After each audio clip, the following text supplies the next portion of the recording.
2025, année faste pour la course à pied tricolore. On pense bien sûr d'abord à l'extraordinaire exploit de Jimmy Gressier, devenu champion du monde du 10 000 mètres sur piste et médaillé de bronze du 5000. Mais saviez-vous qu'en 2025, un autre coureur français s'est particulièrement illustré? Il a battu non pas un, non pas deux, mais bien 3 records du monde de course à pied sur route. Cet homme, il s'appelle Joël Rondol, il a 61 ans et en 2025, il a battu les records du monde du 5 km, du 10 km et du 20 km sur route dans sa catégorie d'âge, celle des plus de 60 ans. Joël, il va vite, il va très vite et au fil des ans, il va même de plus en plus vite. C'est son histoire que je vous propose de découvrir aujourd'hui, alors direction le 9e arrondissement de Paris où je lui donnais rendez-vous dans l'appartement d'un ami. Bonjour Joël. Bonjour Arnaud. Alors pour te présenter à tout le monde, je vais commencer par dérouler ton palmarès en course à pied. Enfin, une partie de ton palmarès seulement parce qu'il s'agrandit considérablement semaine après semaine. Alors pour ne parler que de l'année 2025, tu es devenu successivement recordman du monde du 10 km sur route, recordman du monde du 5 km sur route, recordman de France du 3000 mètres sur piste et enfin recordman de France du semi-marathon. Est-ce que c'est exact? C'est exact, mais il en manque un. J'ai également battu le record du monde du 20 km sur route dans le cadre de Marseille-Cassis, il y a quelques semaines. C'est vrai, tu m'as dit ça tout à l'heure, on va y revenir effectivement. Oui, c'est vrai que j'avais un peu oublié de te l'annoncer celui-ci, mais il compte comme les autres. Très bien. Alors, si mes comptes sont bons, donc dans ta catégorie d'âge des plus de 60 ans, ce qu'on appelle en France les Master 5, tu détiens actuellement donc 2 records du monde et 3 avec le 20 km oui. Et 4 records de France. Tu as également été 2 fois champion de France de cross en catégorie M4 puis M5. En effet. Vainqueur du marathon de Séville, vainqueur du marathon de Berlin, vainqueur de Marseille-Cassis, vainqueur de l'Eco-Trail de Paris sur 30 km. Oui. Alors, tu es multiple champion de Seine-et-Marne de cross depuis la fin des années 2010, je crois, quelque chose comme ça. Et jusqu'à dimanche dernier. Et jusqu'à dimanche dernier, félicitations. J'ai remporté les championnats de Seine-et-Marne pour la énième fois dimanche dernier. Tu comptes même plus? Non, je ne sais plus. Réellement, je ne sais plus. Et enfin, pour compléter tout ça, bien sûr, puisque tu es le coureur ultime, tu es également 2 fois finisher de l'UTMB et vainqueur de plusieurs ultra-trails. Alors Joël, nous, on se connaît un petit peu, hein, puisqu'on a travaillé ensemble pendant quelques années dans le même groupe de presse. Et d'ailleurs, c'est toi qui m'as donné pendant toutes ces années 2 précieux conseils quand je voulais partir sur la longue distance en trail. Donc je te remercie déjà pour ça. J'aime beaucoup la course et dans la course, ce que j'aime, c'est le partage. Aussi, ça fait partie de la course, c'est un sport individuel, mais de partage. Et donc si je peux faire profiter de mon expérience quelques amateurs éclairés comme toi, largement éclairés, eh bien c'est toujours avec grand plaisir. C'était un plaisir partagé en tout cas. Alors Joël, maintenant on va revenir sur cette incroyable année 2025, donc durant laquelle tu as battu 4 records de France et donc 3 records du monde. Oui. Ça a commencé, je crois, le 30 mars avec le 10 km route qui était vraiment un objectif que tu t'étais fixé depuis un moment, je crois. Exactement. En réalité, donc, on reviendra peut-être un peu plus tard sur mon histoire globale avec la course à pied, mais j'ai eu 60 ans en mai 2024. En 2024, la course principale pour moi dans l'année, c'était l'UTMB. Pour battre des records dans la catégorie d'âge, il faut avoir l'âge révolu. D'accord. Et donc je me suis dit que après l'UTMB, ce serait l'année où je pouvais partir à la chasse aux records. Je les avais, avec mon coach, on les avait listés. Et on s'est dit, celui-ci, ça doit être possible, celui-ci, ça doit être possible. En fait, la liste était très très longue. Oui. Le premier, c'était le 10 km. Donc j'ai terminé l'UTMB plutôt fin août. En 39 heures. 39h39. Voilà. Je voulais casser la barrière des 40 heures. J'ai réussi, c'était parfait. Et donc, avec le coach, à partir du 1er octobre, donc le 10 km que j'avais choisi, c'est à Aubergenville, dans les Yvelines, Oui. Réputé très roulant. La course avait lieu le 30 mars 2025. J'ai commencé l'entraînement spécifique pour cette course exactement 6 mois avant, le 1er octobre. D'accord. J'avais déjà couru des 10 km, mon record était de 33,41.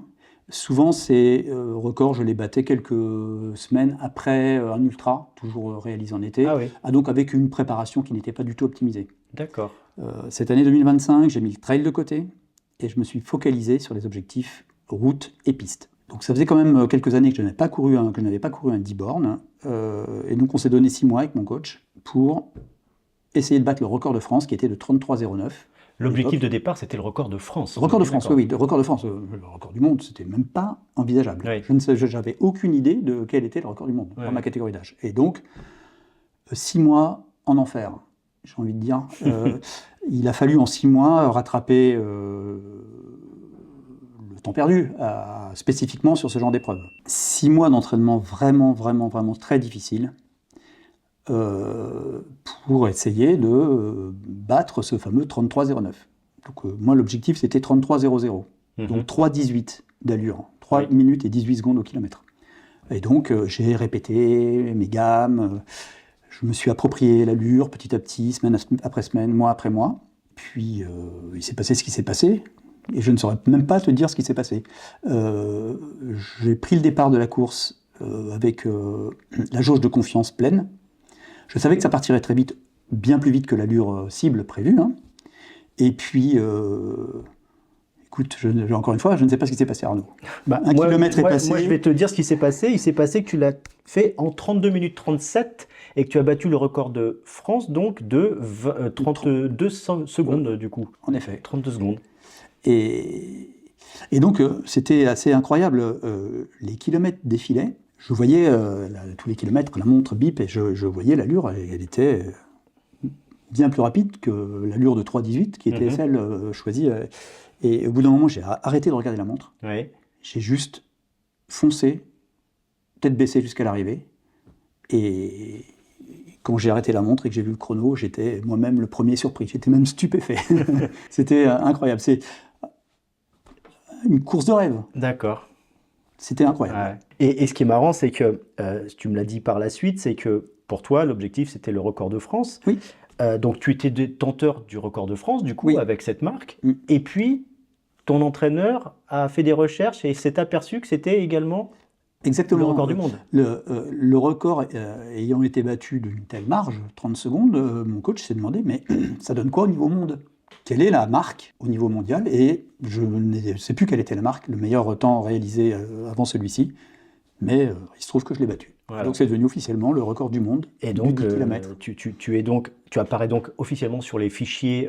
Il y a une liste Wikipédia qui est tenue à jour, dans laquelle tu apparais d'ailleurs à 2 endroits, puisque tu t'es pas arrêté là au cours de l'année. Ensuite, tu as enchaîné sur le 5000 ou sur le 3000 pistes ensuite ? 3000 pistes. 3000 pistes après. Oui, absolument. Alors 3000 pistes, c'était quoi l'objectif ? Record de France. Record de France. Il était de, je ne sais plus de combien il était. Alors en tout cas, désormais, il est porté à 9 minutes 30 secondes et 95 centièmes. Oui, en effet. Alors, celui-ci était, autant le premier, il n'était pas gagné, a priori, celui-ci n'a pas vraiment posé de problème. D'ailleurs, c'était une course dont je garde un souvenir mi-figue, mi-raisin. Ah bon ? Oui, les conditions météo étaient très défavorables, avec un grand vent contraire dans la ligne droite opposée. Ah ouais. Et sur piste, effectivement, ça fait... Sur piste, c'est 7 tours de piste et demi, 3000. Ouais. C'était assez difficile, je n'étais pas très en jambes. D'accord. Relativement, hein.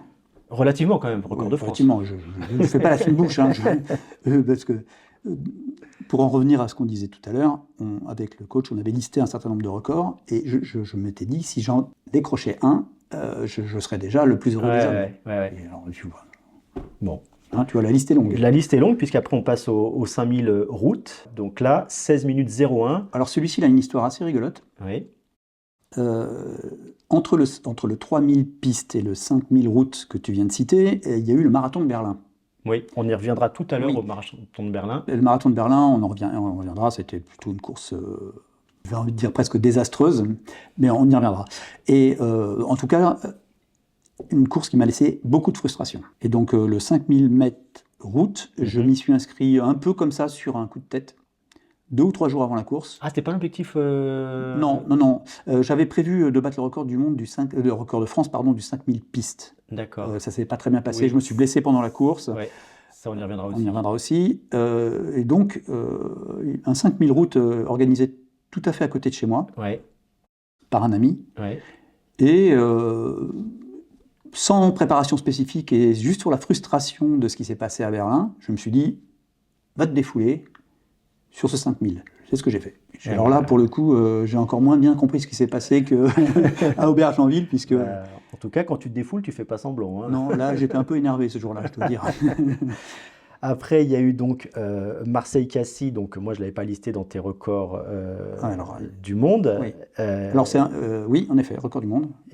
Marseille-Cassis, oui, record de l'épreuve, record de l'épreuve dans ma catégorie d'âge, oui, et record du monde sur 20 km. Sur 20 km. Oui. Sachant que Marseille-Cassis, c'est pas plat. Hein. Pour ceux qui connaissent, on part de Marseille, on monte le col de la Gineste et on redescend vers Cassis. Hein. Donc il y a vraiment beaucoup de dénivelé pour un 20 km. Oui, alors, si tu le cours à Paris, le 20 km sur les quais de Seine, c'est pas la même. Alors, du coup, je me suis inscrit sur les 20 km de Paris au mois d'octobre prochain pour essayer de faire encore mieux. Okay.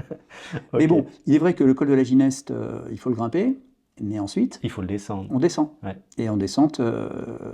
tu crois que tu récupères plus en descente que ce que tu as perdu en montée, tu penses? Je ne dirais pas ça. On a l'habitude de dire que... Enfin, moi, quand je l'ai fait, en tout cas, Marseille-Cassis, sur l'ancien parcours, avant d'arriver sur le port, on a coutume de dire que quand tu arrives au col de la Gineste en haut, tu as fait la moitié du temps final. Et ensuite, pour clôturer ta saison en fanfare, semi-marathon de Boulogne. Oui. Donc, tu bats le record de France du semi-marathon des plus de 60 ans, donc des Exactement. M5. Alors, oui. Là, j'étais très en jambes, j'étais très confiant. Je visais même le record du monde et je le loupe de 30 secondes, en réalité. Très précisément, effectivement, tu as raison, il est à 32 secondes le record du monde du semi-marathon. La marque est à 1:11:31. Toi, tu es à 1:12:03. Oui. J'imagine que ça va être un objectif. Hein. En fait, je ne suis pas sûr que les occasions se représentent. Ah, oui. La montagne me manque. Et donc, je crois que je vais plutôt retourner en montagne. D'accord. Mais on en reparlera aussi tout à l'heure. Oui. Alors bon, ça ce sont les 5 réussites fantastiques de l'année 2025. Alors bien sûr, quand on se fixe des objectifs aussi élevés, aussi nombreux et aussi variés, parfois on ne réussit pas tout totalement. Tu as fait une tentative de record de France du 5000 pistes en mai 2025 et là, tu décides d'arrêter avant la fin. Oui, à un tout petit peu plus d'1 kilomètre de l'arrivée, j'ai ressenti une douleur au mollet. J'étais très en avance sur le record de France. Il allait tomber d'une vingtaine de secondes probablement, et j'ai préféré m'arrêter. Il y avait d'autres objectifs derrière, dont le marathon de Berlin, et donc j'ai préféré ne pas prendre de risques. J'ai lâché l'affaire, et 10 jours après, la blessure était terminée, j'ai pu reprendre l'entraînement tout à fait. Moi qui te suis sur Strava, j'ai pu voir que tu avais très rapidement repris l'entraînement. En réalité... peut-être c'est un conseil ou une leçon, pas une leçon, plutôt un conseil que je donnerais, c'est quand la machine commence à coincer, il faut s'arrêter. Il vaut mieux s'arrêter 10, 12, 15 jours et repartir sagement, plutôt que continuer en sachant au fond de soi qu'il y a quelque chose qui cloche. Oui, parce qu'en fait, j'en parle en connaissance de cause, puisque j'ai souvent essayé de continuer à courir sur de la blessure, et ça ne m'a jamais réussi. Bien sûr. Donc on s'arrête, on ne perd pas grand-chose, même quand on s'arrête 15 jours. Et le corps est une machine fantastique, on se répare assez vite, pratiquement tout seul, avec très peu de soins. Finalement, j'ai fait un peu de kiné, tout ça, mais on dort bien, on mange bien, on s'arrête 15 jours, et ça repart. Et donc la deuxième échec, alors pour certains, ce serait une course, la course de rêve d'une vie. Hein. Pour toi, c'est un échec. Marathon de Berlin, 2h45. Qu'est-ce qui a pêché ce jour-là? Alors, c'est pas ce jour-là que ça a pêché, c'est avant. Berlin, c'est au mois de septembre la course, donc ça implique une préparation estivale. Ouais. Il a fait très chaud l'été dernier. Je suis assez exigeant envers moi-même à l'entraînement, le coach le sait, mon coach, et donc il sait que je suis un dur au mal. Je m'entraîne beaucoup, je m'entraîne dur, et donc pour optimiser les performances, il me donne des entraînements assez exigeants. Ces entraînements exigeants avec la canicule, ça m'a épuisé en fait. Ah oui. Je suis arrivé au départ épuisé. D'accord. Je crois. Tu en avais conscience?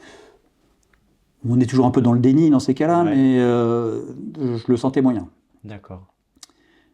Néanmoins, j'avais quand même fait le job à l'entraînement. Et donc je me suis dit, pourquoi pas? Mon record perso était datant du marathon de Séville, 2:38:40 quelques. Le record de France est à 2:34:43. Et donc moi je voulais partir sur des bases de 2:32 environ, 2h32. Comme un fait exprès, à Berlin ce jour-là, donc la veille de la course le samedi, météo parfaite, Le lendemain de la course, le lundi, météo parfaite. Le dimanche matin, canicule. Canicule à c'est la Berlin. chaleur qui s'est La abattue chaleur. sur Berlin. Ah D'accord. oui. Incroyable. Dès le kilomètre 3, j'ai compris que Que ça le ferait pas. ça non, pas du tout. Donc 2,34 objectifs, enfin 2,32 même objectif, 2,45 à la fin. Ouais. Euh, Tu perds un- 13 minutes sur un marathon. C'était Alors, un pour chemin de croix. certains, c'est peu, pour toi, c'est énorme, j'imagine, mais surtout, il y a effectivement le souvenir douloureux de la course, quoi. Oui. C'est-à-dire que on vient avec des ambitions, des objectifs, on a travaillé fort pour ça, Mhm. on y croit, malgré les conditions un peu défavorables. Et puis, la réalité nous rattrape. Hein. Rapidement, elle m'a rattrapé très très vite. Donc après, le record de France, j'ai vite abandonné l'idée de le battre. Ouais. Je me suis dit, essaie de t'accrocher pour au moins battre ton record personnel. Ouais. À mi-course, Ça a c'était sauté fichu. aussi, et puis... Et puis ensuite, je me suis juste battu pour rallier l'arrivée. Hein. Ouais. Malgré tous ces déboires, j'ai quand même gagné le marathon dans ma catégorie d'âge. Voilà, c'est ça, c'est que ça reste malgré tout une victoire. J'ai gagné le marathon de Berlin. Une de plus, voilà. Course affreuse. T'as fait podium. Course affreuse, mais Ouais. victoire quand même dans ma Ouais. catégorie d'âge. Bon, il est vrai que Ça montre un petit peu la marge que tu peux avoir aussi sur... dans la catégorie, oui. Oui, clairement. Dans la catégorie 60-64 ans, Ouais.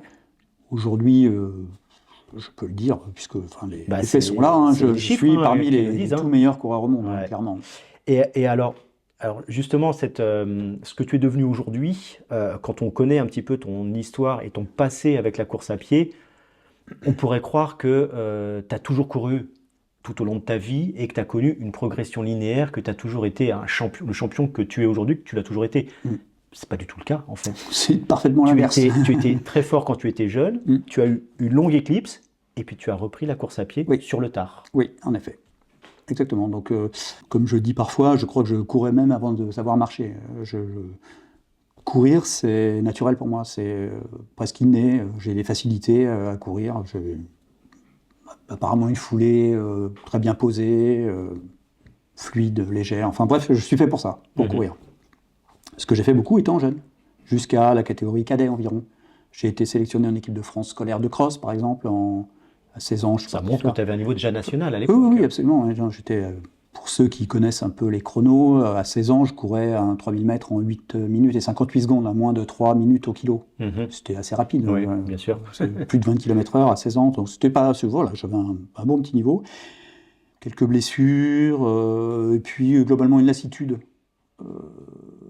vis-à-vis de la course à pied ont fait que je me suis arrêté. Oui, Quasi brutalement. quasi brutalement Oui. et jeune. Oui, au junior, enfin après la... Voilà, avant 20 ans, tu avais déjà arrêté la oui, course à pied, grosso oui, modo. en effet. Donc c'est un sport individuel. Je voulais aussi... ce qui me manquait, c'était la pratique d'un sport collectif. Je voulais partager un jeu, Mhm. football, rugby, avec des coéquipiers.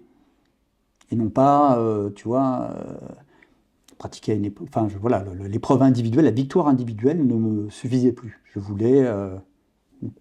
des victoires ou des partages vraiment en équipe. Et donc je jouais beaucoup au football, enfin j'ai pas arrêté le sport, hein. Ouais, J'ai arrêté la course à pied. Ouais. Donc j'ai fait du football, j'ai fait du rugby beaucoup. Hein. Beaucoup de rugby, on en parlait Je tout à suis l'heure. perpignanais, hein, donc Voilà, oui, parce que tu es catalan. Hein, et, allez l'USAP. voilà. Et donc la pratique du rugby, vraiment le rugby, c'est un sport qui m'a beaucoup apporté. D'accord. Beaucoup. Et puis donc pendant toutes ces années, vie professionnelle, Oui, vie familiale, en effet. qui font que tu pensais plus à la course à pied en fait. Non, ma vie était... vraiment, j'avais une vie, la vie de tout le monde, hein, un premier job, un premier enfant, puis un deuxième. La pratique du sport était devenue secondaire. Mais l'entretien physique tel qu'on peut l'entendre, des footings réguliers, tout ça, j'avais complètement arrêté. Ah ouais.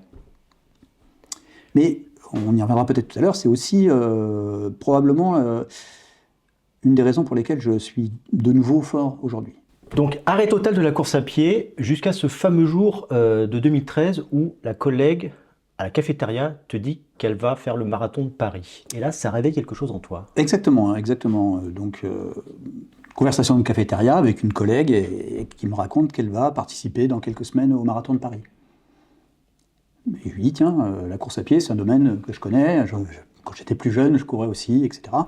Et elle me dit que le bonheur que c'est pour elle de courir. Je savais de quoi elle parlait. Mhm. Ça m'a rappelé ces sensations qui étaient enfouies en moi, mais que je connais par cœur. Et puis je me suis dit, bon sang, c'est vrai que c'est bien, en fait. Et c'est devenu presque évident qu'il fallait que je m'y remette. Comme quoi, franchement, une rencontre comme ça, autour d'un café, peut parfois changer un destin, presque, en effet. Pratiquement le lendemain de cette conversation, j'ai réenfilé les baskets. Et puis, c'est reparti. Hein. Alors, sans m'inscrire dans un club, hein, à titre comme ça, en individuel, j'ai repris le footing. Assez rapidement, j'ai retrouvé des sensations. Assez rapidement, j'ai pris le départ d'un 10 km organisé dans ma commune. Et ça s'est très très mal passé, bien entendu, parce que quand on est compétiteur comme moi et qu'on fait quelques footings et qu'on pense que les sensations sont revenues et qu'on pense qu'on est de nouveau redevenu un cador. Et en fait, non, enfin, ça a été désastreux. Et là, je me suis dit, on va faire les choses comme il faut qu'elles soient faites. On va s'inscrire dans un club, on va avoir des coéquipiers, un coach, des conseils. On va reprendre les choses calmement. Et c'est ce qui s'est passé. Donc, je crois qu'en septembre 2014, j'ai... Alors, en 2013, pour bien dater les choses, tu as 49 ans. Oui, je C'est reprends à l'aube de tes 50 ans que tu reprends la course à pied. Exactement. Après 30 ans d'éclipse. Exactement. Je m'arrête à 16 ans, je reprends à 49 ans. Un club, 3, puis 4 entraînements par semaine, reprise de sensations, reprise de la compétition, avec des résultats insuffisants pour moi au départ, mais j'ai appris aussi la patience. Et puis, écoute, voilà Arnaud, année après année, entraînement après entraînement. Tu changes de club pour te rapprocher de ceux qui étaient plus forts que toi? Oui, exactement, oui. En Seine-et-Marne, j'étais régulièrement battu par plusieurs athlètes d'un club voisin, dans ma catégorie d'âge. Hein. Mhm. Et donc j'ai décidé de rejoindre ce club pour me frotter à eux, au quotidien, à l'entraînement, en compétition, pour combler l'écart avec eux. Mhm. Il m'a fallu quelques années pour y arriver, au moins 2 ou 3 ans, je crois, je ne sais plus exactement. Ben, je crois que ton premier gros fait d'armes, c'est champion de France, champion de Seine-et-Marne de cross, c'est ça? Oui, c'est la première. 2017? Ah, c'était 2017, en effet. Oui, en effet. 2017, donc, Donc, tu vois que 3 ans. Ouais, voilà. 3 ans pour 3 ans pour atteindre... arriver au niveau des meilleurs départementaux dans Ouais. ma catégorie d'âge, Voilà. en cross. Donc 2017, tu es au niveau départemental, le meilleur de ton département. Oui. Et puis les années passent, et puis je m'entraîne toujours de plus en plus dur, et année après année, ces sensations, mes qualités intrinsèques, naturelles, reviennent. Et on disait tout à l'heure, il y a un instant, que donc il y a eu un énorme trou dans ma carrière, mais ce sont des années pendant lesquelles je ne me suis pas usé physiquement, ni mentalement. Donc, mais les coéquipiers dont on parle, pour la plupart, ont couru toute leur vie. Et donc, aujourd'hui, ils subissent un phénomène d'usure, ce que je ne subis pas moi. Oui, oui. Je cours encore avec de la fraîcheur physique et mentale. Oui. Et de surcroît, comme je progresse année après, enfin disons que je régresse peut-être moins vite qu'eux, j'arrive à battre des records. Là, tu n'es pas en mode régression, puisque moi, depuis que je te connais, année après année, tes performances augmentent. Oui, elles augmentent. Mais si j'avais continué la course à pied, à l'âge de 30 ans ou 25 ans, atteint 26 ans, ce plafond peut-être un peu plus tôt. Quelles auraient été mes performances à l'époque? Oui. Tu vois, elles auraient été bien meilleures que celles d'aujourd'hui. Mais en tout cas, mon bonheur est total aujourd'hui. Je me sens bien physiquement, j'ai pas de pépins. Et c'est pour ça que je te disais la dernière fois qu'on s'est parlé au téléphone que moi j'ai l'impression que tu es en début de carrière en fait, que tu as plein de choses à aller chercher. Alors peut-être que tu as des envies différentes, hein, bien évidemment, mais moi quand je vois tout ce que tu m'annonces, je me dis il y a des choses à aller chercher, peut-être tous les 5 ans, à chaque changement de catégorie d'âge peut-être. Pour ne rien te cacher, j'ai des objectifs à très long terme. Ouais, je m'en doute pas. Très long terme. Je n'en doute pas. Ouais, mais c'est rigolo d'en parler parce que ça fait rire même mes proches. Le plus ancien finisher de l'UTMB a 74 ans. Enfin, c'est je crois que le coureur ayant terminé été finisher le plus âgé, 74 ans. Ouais. C'est un objectif. Bel objectif. Voilà. Bel objectif. Et du coup, donc, ce paradoxe, enfin, ce qu'on pourrait croire être un paradoxe, c'est-à-dire que plus tu vieillis, plus tes performances augmentent. En fait, elle s'explique par ce que tu viens de dire, cette longue éclipse qui a fait que tes performances auraient pu être bien meilleures si tu avais continué la course à pied tout au long de ces Probablement, années. mes performances auraient été bien meilleures, mais je n'en serais pas aujourd'hui, j'en serais pas là aujourd'hui. Oui. Forcément, je subirais, comme mes coéquipiers et amis, un phénomène de régression, d'usure. Ce qui explique aussi cette réussite, c'est donc, j'en ai beaucoup parlé, mais l'entraînement, vraiment, je suis un forçat de l'entraînement. Justement, tu fais la transition parfaite puisqu'on allait attaquer la méthode d'entraînement. Ouais. Et l'aspect coaching, puisque tu es très orthodoxe dans ta manière de fonctionner. Alors, je rappelle, déjà, pour atteindre ce niveau-là, il faut quand même courir un petit peu. Sur ces 2 dernières années là, qui t'ont vu faire tous ces records, tu cours en moyenne 4000 km par an. Oui. 4000 km par an, ça représente plusieurs centaines d'heures chaque année. Tu couples ça avec un entraînement structuré dans ton club. Exactement. Donc, j'ai vraiment la chance de bénéficier des conseils d'un coach extrêmement performant. Le sorcier, on l'appelle. Il s'appelle Jackie Louis. Je suis du club de Marnay-Gondoire Athlétisme. C'est vraiment... je lui fais une confiance absolue. Et donc, ce sont des entraînements très structurés, par rapport à des objectifs très précis, que je suis à la lettre. Je respecte les volumes, je respecte les allures. Je lui fais une confiance aveugle. Et vraiment, c'est aussi un des secrets principaux de ma réussite. La confiance réciproque, et la qualité des entraînements. Oui. Donc, le fait qu'il y ait eu cette coupure longue, les entraînements, j'ai pas de problème de santé, je m'alimente plutôt bien, j'ai une hygiène de vie correcte. Je ne fais pas de régime alimentaire. Hein, voilà, c'est ça. Pas de régime. Tu ne manges pas des graines et tu ne te nourris pas que d'eau fraîche. Non, pas du tout. Mais en revanche, quand l'objectif est là, là par exemple, une certaine orthodoxie alimentaire. Exactement. Donc on en parlera peut-être tout à l'heure dans les courses à venir, mais le 12 avril, je vais participer au marathon de Milan. J'ai fêté comme tout le monde le passage au jour de l'an, hein. Mais du 1er janvier jusqu'au 12 avril, il n'y aura pas une goutte d'alcool par exemple. D'accord. Ça changerait peut-être pas grand-chose à la performance de boire un verre de temps en temps, mais c'est une construction mentale aussi. Exactement, je clôt le dossier en quelque sorte. Je ne me pose pas la question de savoir est-ce que je bois un petit verre ce soir ou pas. On n'en parle plus, comme ça, ça me libère l'esprit. Complètement. Ça, c'est le genre de posture mentale que je m'applique, ça ne me pose aucun problème de faire ça. Et qui est complètement raccord avec ton entraînement structuré. Oui. Un objectif, c'est un objectif. C'est-à-dire que, au-delà d'essayer de battre un record, ce que je veux surtout, c'est ne pas me nourrir de regrets. Et donc, ne pas me dire après, t'aurais peut-être pas dû faire ceci, pas faire cela. Donc, je me donne toutes les chances de réussite. Ça marche, tant mieux, ça marche pas. Au moins, pas de regrets. Ouais. Ça, c'est très important. Ouais. Les regrets, c'est horrible. Oui, parce qu'on a le droit d'échouer. Oui. Et on n'a pas le droit de ne pas tout mettre en œuvre si on a des objectifs élevés comme les tiens. Exactement. Est-ce que ça rejoint l'aspect mental de la préparation? C'est-à-dire, est-ce que tu travailles vraiment la préparation mentale avec de l'imagerie, je ne sais pas, ou avec un préparateur dédié ou pas? Non, pas de préparation mentale, mais la question est intéressante. En fait, je ne me suis jamais vraiment posé cette question, mais ce que je peux te dire, c'est que parfois, sur des sorties longues, je me rends parfois même plus compte que je suis en train de courir. Et je fais en quelque sorte des rêves éveillés en courant, le plus souvent glorieux. Je me vois assez peu souvent être battu pendant ces rêves éveillés.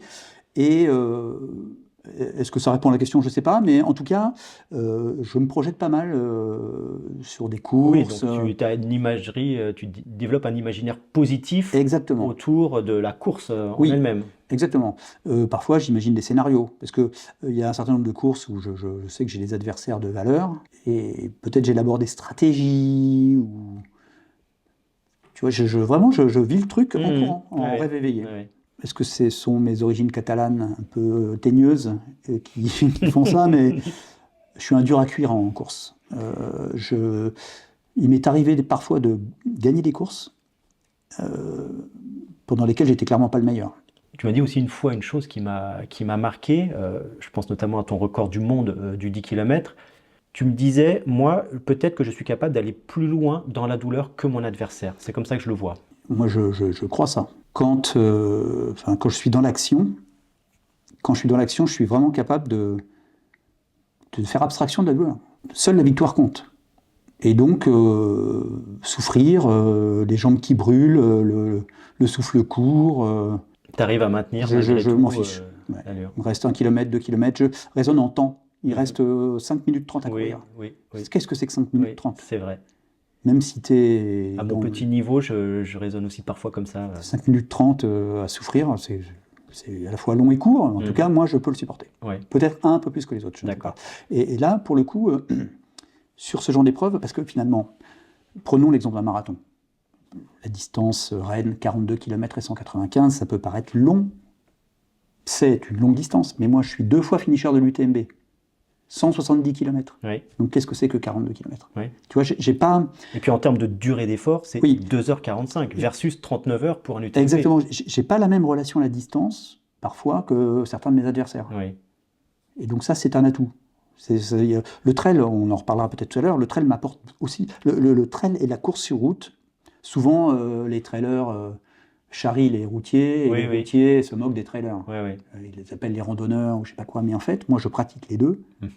Et l'un apporte... Enfin, ils s'apportent. Chaque épreuve, la route apporte beaucoup au trail, et le trail apporte beaucoup à la route. Les meilleurs trailers sont de toute façon des coureurs de haut niveau, quoi qu'il arrive. Oui, il faut pas les opposer. En fait, moi, je pratique les deux, et ce sont deux sports magnifiques et qui sont, ils sont très complémentaires. Et alors justement, on parlait tout à l'heure de la blessure.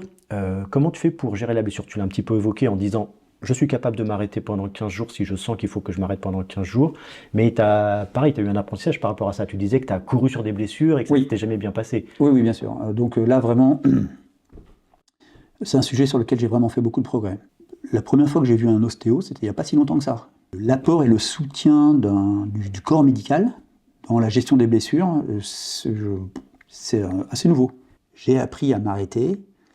Je sais que j'ai un kiné, un ostéo assez rapidement disponible pour moi, pour vite traiter les pépins avant qu'ils ne dégénèrent. Et donc, voilà, je travaille beaucoup comme ça. C'est précieux d'avoir cette sécurité de se dire, s'il m'arrive quelque chose, je sais que de toute façon ce sera réglé. Oui, absolument. Donc il ne faut pas hésiter à s'arrêter, à consulter, à soigner. S'arrêter, c'est pas grave. Il vaut mieux s'arrêter pour mieux repartir. C'est vraiment, je le dis aujourd'hui avec facilité, mais pendant que je ne le faisais pas, j'avais du mal à l'entendre. Mais on l'a tous expérimenté, ça. On a beau nous le dire, il faut qu'on soit confronté au mur pour...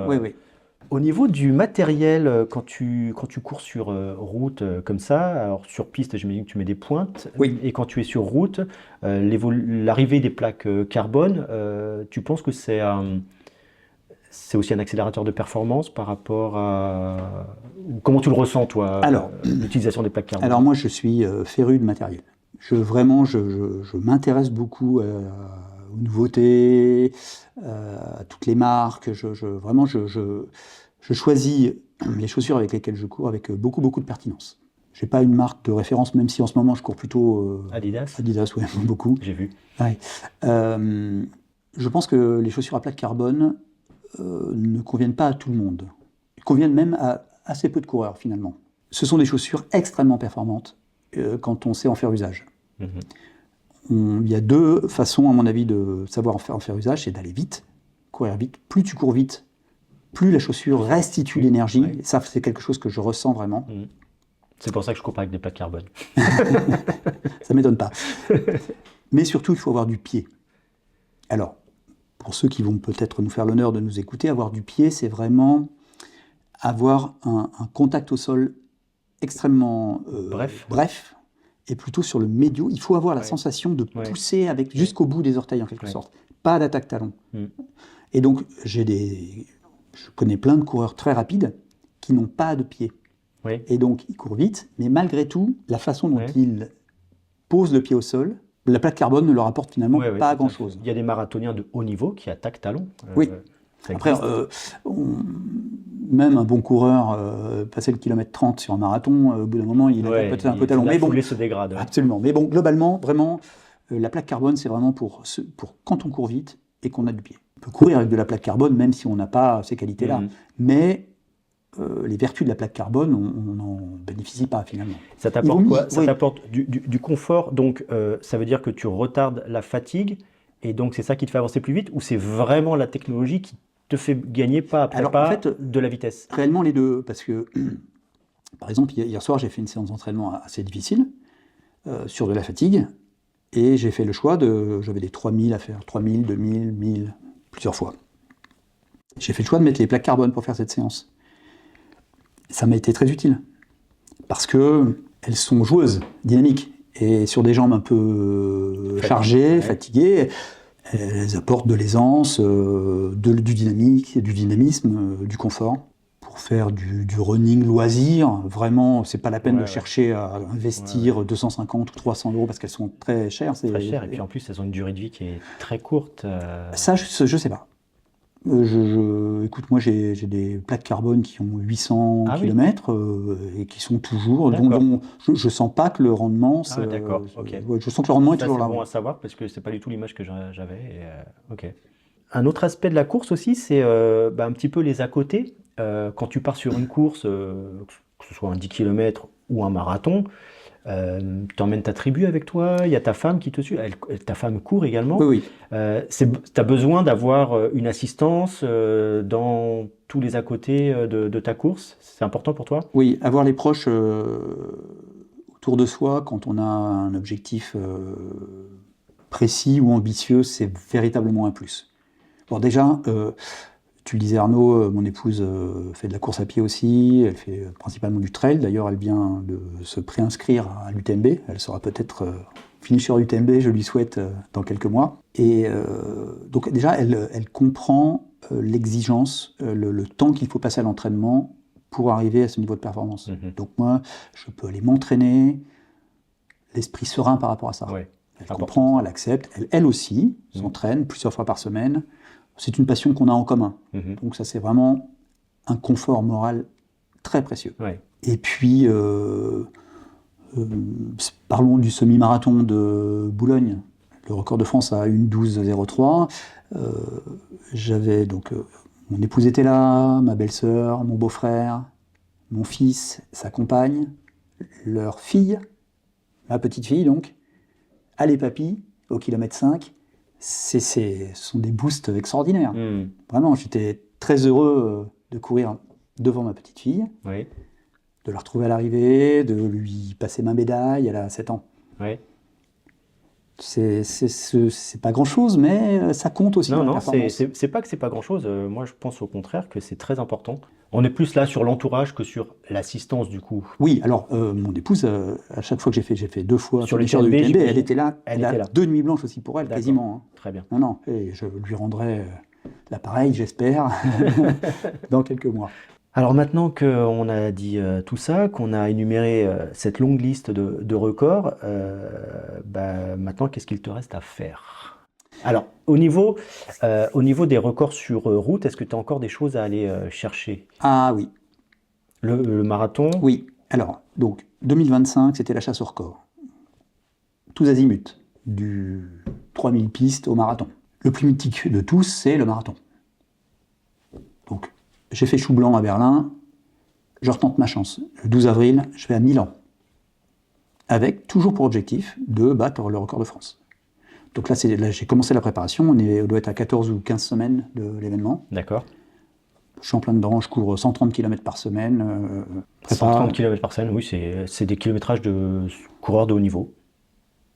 Oui, ils font même plus. Il y en a qui font plus, mais 130, t'es déjà sur le très haut du panier en termes de volume. Oui. Alors, puisqu'on parle c'est l'objectif principal de mon année 2026. Hein. Et en termes de chrono, c'est quoi alors l'objectif chronométrique? Alors, moi j'ai noté un record du monde du marathon qui serait détenu par un Irlandais, Tommy Hughes, en 2h30 minutes et 2 secondes. Oui. Alors, rêver, ça ne coûte rien. On a le droit de rêver, n'est-ce pas? Bien sûr. Au fond de moi, on est des grands enfants qui courent, c'est tout. Hein. Au fond de moi, je l'ai en tête celui-là. Casser la barre des 2h30 alors. Je voudrais être le premier homme sur Terre de 60 ans et plus à courir un marathon en moins de 2h30. Ce serait l'apogée de ma carrière. Ouais. Ce serait C'est 3 minutes 33 secondes d'allure au kilomètre. 3,33, ça Ouais. fait en termes de vitesse... Donc 3,30 c'est 17 c'est km/h. 17, ouais, c'est ça. Ça doit être 16, 7 ou 16,8 km/h à peu près, je pense. Hein. Mm.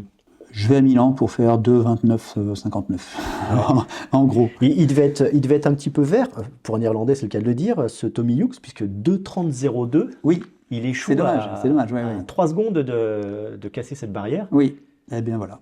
Ces 3 secondes, elles sont pour moi. Merci Tommy. Je te le souhaite. Thank you, my friend. Ouais. Je te le souhaite vraiment. Ce serait, moi, je trouve que Ce serait incroyable. Ce serait Ce absolument serait incroyable. Ouais. Bon, Tu penses que De toute manière- c'est jouable? De toute façon, tu pars en de te disant toute c'est manière, jouable. j'ai couru le semi-marathon de Boulogne-Billancourt à 3,24 Oui. en allure. Oui. Et franchement, à 3,24, j'étais plutôt confortable. D'accord. Et je me suis dit, si j'avais couru avec les jambes que j'avais au départ de Boulogne, hein, à 3,33 d'allure et non pas 3,24, je Ouais. serais arrivé au semi frais comme un gardon, Ouais. probablement. Mhm. Et donc je me dis, je suis Et capable après, de ça courir veut un dire qu'il semi. te reste derrière, grosso modo, 1h15 à peu près de course. En fait, il faut faire 2 fois une 15. Hein. 2 fois une 15, ouais. Donc Ouais. derrière, il te reste 1h15 à maintenir cette allure. Ouais. Encore une fois, on a le droit de rêver. Je me prépare dur pour ça. Je vais répéter mes gammes, je vais m'approprier l'allure. Et puis on verra. 3,33, ça c'est l'allure du record du monde. 3,38 ou 3,39 au kilo, c'est l'allure pour le record de France. Oui. Tu vois, il y a un Tu petit l'as gap. dit, tu as 3,34, tu Il l'as est dit donc 2,34. 2h34, 43 ou 44. Ok. Enfin, bon, bref. Ok. Il est possible, peut-être probable que la vérité sera entre les deux.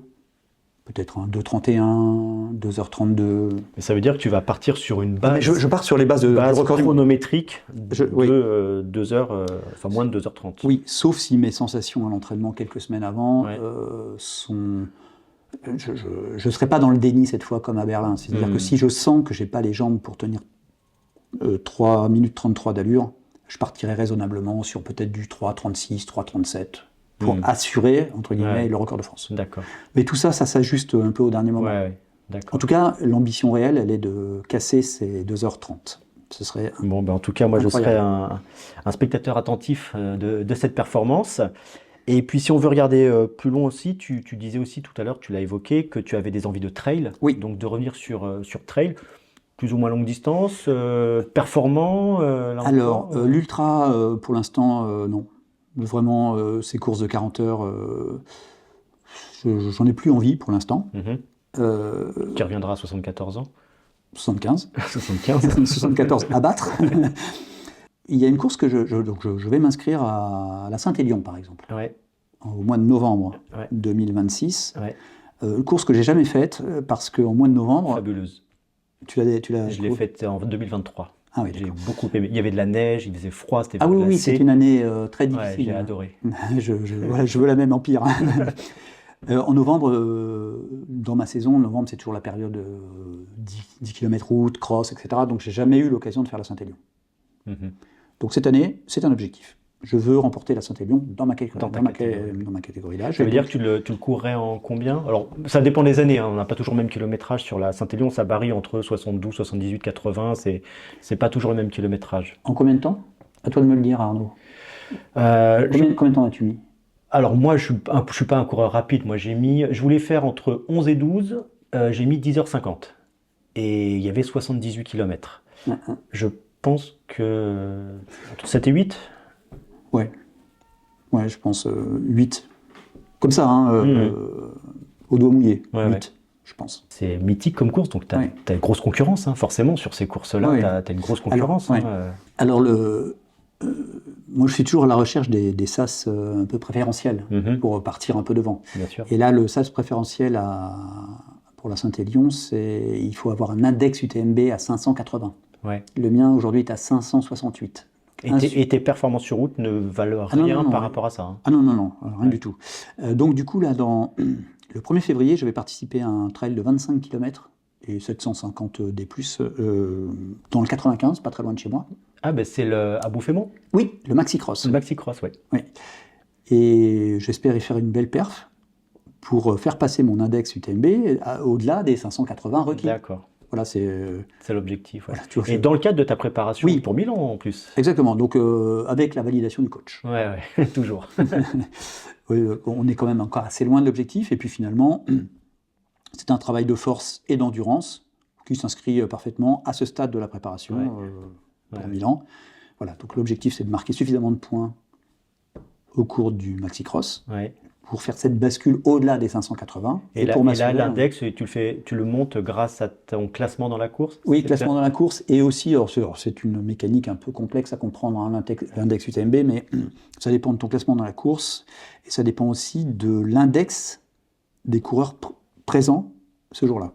Donc s'il y a des coureurs avec un index très élevé, et que tu finis finalement plutôt bien classé, donc ton classement et le fait que tu finisses pas trop loin de coureurs ayant un index très élevé, ça dope aussi ton index. Ah oui, d'accord. Ok. C'est la qualité de la concurrence qui va ton te classement permettre... et la qualité de la concurrence. Ok, d'accord. Alors pour terminer, Joël, j'aimerais revenir sur quelque chose que tu m'as dit tout à l'heure en montant dans l'ascenseur, c'est que sur Marseille-Cassis, donc il y a quelques semaines, tu as gagné la course, bien évidemment, et tu t'es rendu compte, après, tout récemment, là, que tu étais également recordman du monde du 20 km. Oui, en effet. Alors c'est une distance qui n'est pas souvent référencée, hein, donc je ne m'étais pas vraiment intéressé au classement, que valait cette performance sur 20 km au niveau mondial, et je me suis rendu compte, un peu la cerise sur le gâteau, c'était un record du monde pour clôturer une année fantastique. Exactement. Mais du coup, je me suis inscrit au prochain 20 km de Paris. Ah oui. Parce que, effectivement, tu l'as dit, on en a parlé tout à l'heure, Marseille-Cassis, c'est une course un peu atypique avec du dénivelé. Voilà, je vais faire les 20 km de Paris, dans le bois de Boulogne, hyper plat. Sur les quais. Avec une bonne chance d'améliorer encore ce temps. Bon, bah, je te le souhaite. Et puis, si tu as un petit mot que tu voudrais dire à tous les passionnés de course à pied, peut-être qui découvriront cette vidéo. Oui, c'est-à-dire que au départ, toute cette chasse au record, c'est une démarche individuelle, évidemment. Et puis, avec les réseaux sociaux aujourd'hui, je me suis rendu compte que cette réussite m'a un peu dépassé. C'est-à-dire que j'ai beaucoup de gens qui m'ont contacté pour me féliciter, pour me dire à quel point même je les inspirais. C'était une source d'inspiration en fait pour eux, par rapport à mon âge, par rapport au fait que malgré les années qui passent, on peut continuer à progresser, à être performant. À pas subir le poids des ans. Oui. Donc, je ne recherche pas la notoriété. Même si on fait cette interview, c'est presque une interview amicale, on se connaît depuis longtemps. Si cette interview existe, c'est parce que pour moi aussi, ce que tu viens de dire, c'est que tu es inspirant, un exemple inspirant. Oui, alors, et donc du coup, ça me touche presque. Il y a de l'émotion à rendre, à donner d'être une sorte de source d'inspiration.